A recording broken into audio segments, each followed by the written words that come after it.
Venezuela.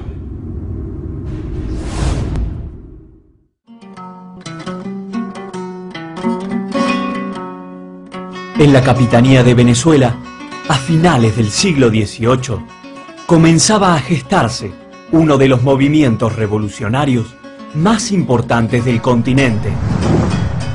En una sociedad con marcadas diferencias sociales, las llamadas castas infames, indios, zambos, pardos y negros, protagonizan permanentes rebeliones contra la autoridad colonial y las élites criollas.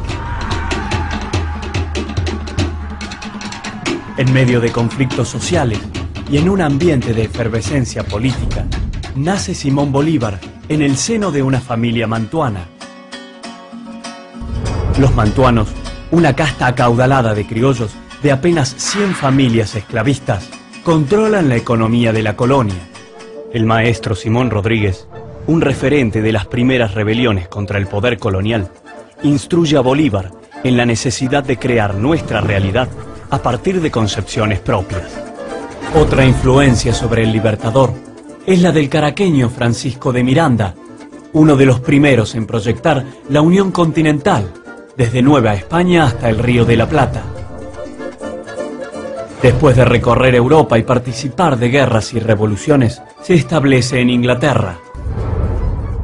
El naciente imperio británico, ávido de materias primas y nuevos mercados, pretende quebrar la hegemonía española en el continente y respalda a Miranda en su idea de promover juntas de gobierno independientes en las colonias.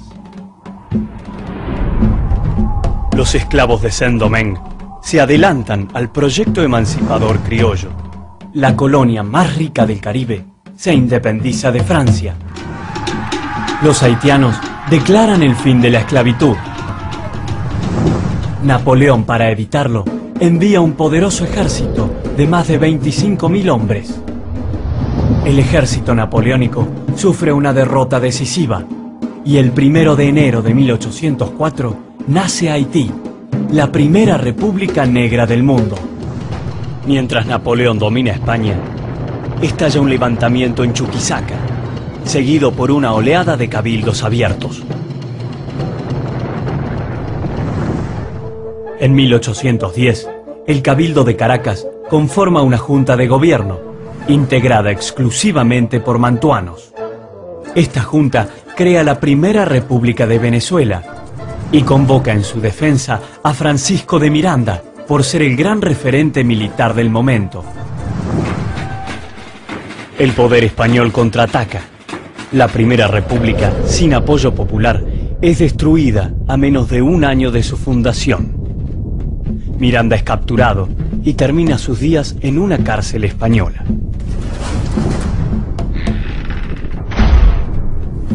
Bolívar se refugia en Cartagena, donde resistían los independentistas neogranadinos. Allí traza un plan para recuperar Venezuela desde Nueva Granada.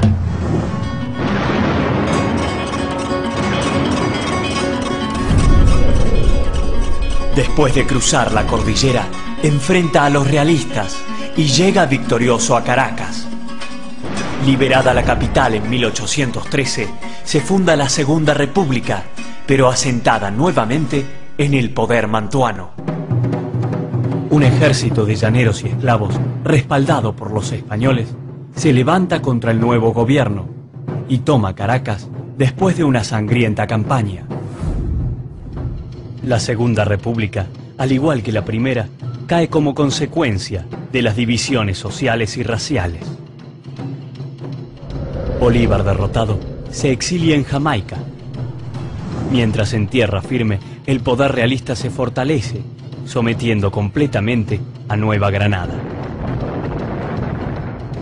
En junio de 1815, Bolívar se dirige a Haití. El presidente Petión lo asiste con barcos, armamentos y soldados voluntarios para una nueva expedición. Él mismo libera a sus propios esclavos y cambia la composición de los ejércitos, y esto va a ser condición del triunfo de Bolívar. Se inicia una gran campaña por la liberación de Nueva Granada y Venezuela. Bolívar ha logrado trascender el racismo y los estrechos intereses de la clase mantuana impulsando hasta las últimas consecuencias la lucha por la unidad y la emancipación continental.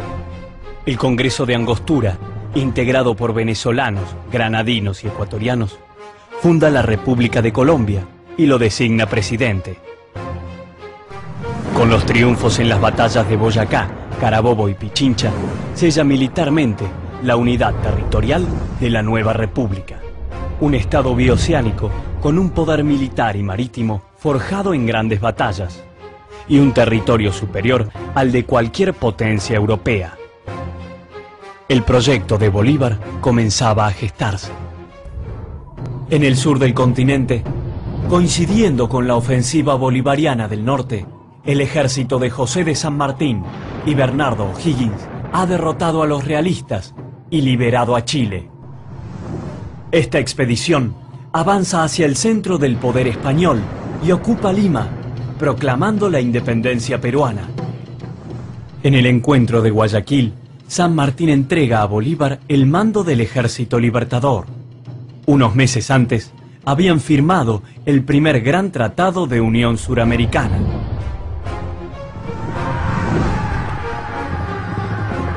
Con las victorias de Junín y Ayacucho en 1824, se expulsa definitivamente a los españoles de Suramérica. Sin embargo, lograda la independencia, intereses divisionistas amenazan el proyecto de unidad continental. Bolívar, para evitarlo, convoca a los nacientes estados a un congreso en Panamá. La convocatoria fracasa por el boicot oligárquico asociado a las injerencias norteamericana y anglo-portuguesa. La patria grande terminará dividida en numerosas, dependientes e inestables repúblicas oligárquicas, donde las castas infames y los pueblos originarios permanecerán silenciados y excluidos. Es el fin de la primera independencia. Mientras tanto, el imperio inglés afianza su dominio económico y coloca bonos usurarios a través de las bancas Goldsmith y Baring Brothers. Nace la eterna deuda externa. 1830 es un año aciago en la historia de nuestro continente. Corrientes separatistas desmantelan el ejército libertador y fragmentan la unidad de la Gran Colombia. En Venezuela se funda la Cuarta República, como continuidad de las dos primeras repúblicas mantuanas. Expulsado de Venezuela y traicionado por sus propios generales, ahora aliados a la oligarquía criolla, Bolívar muere y deja como legado su más profunda convicción.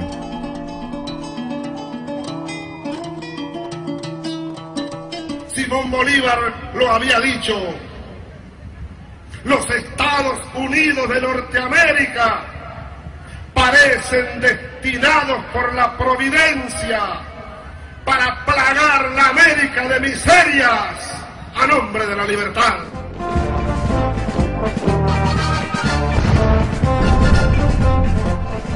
Desde principios del siglo XIX, Estados Unidos se expande territorialmente, adquiere grandes extensiones de tierra e invade y extermina antiguas naciones originarias. A través de la doctrina Monroe, proclamada en 1823, y la doctrina del Destino Manifiesto, colonos protestantes justifican su expansión continental, con la excusa de llevar la libertad y la civilización a los territorios invadidos.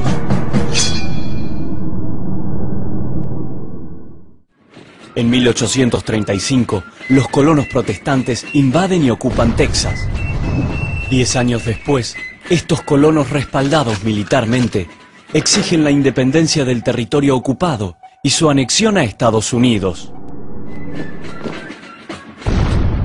En 1848, en una nueva guerra de conquista, ocupan militarmente la capital mexicana y obligan a México a ceder la mitad de su territorio.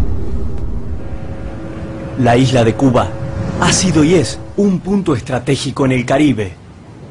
John Quincy Adams, el autor de la doctrina Monroe, vio a Cuba como un fruto maduro que tenía que caer por la fuerza de gravedad en las manos de Estados Unidos. En la guerra de independencia contra España, soldados norteamericanos intervienen al final del conflicto, ocupando militarmente la isla.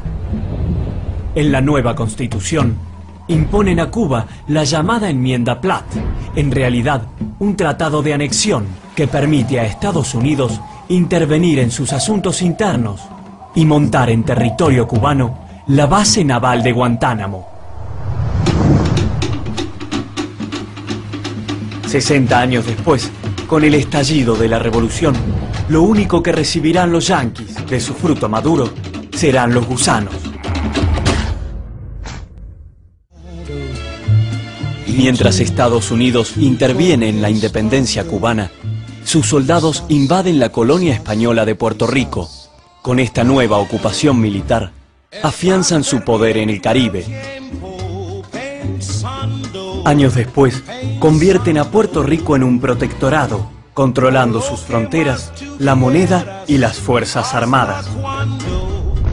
Con el apoyo de infantes de marina, estas empresas estadounidenses ocupan las tierras fértiles del norte del país y las convierten en ricos feudos privados. Las potencias europeas se niegan a reconocer la República de Haití, que será obligada a pagar una exorbitante indemnización a Francia. A principios del siglo XX, Estados Unidos la ocupará militarmente durante casi 20 años. Haití nunca más volverá a recuperar su antiguo esplendor, convirtiendo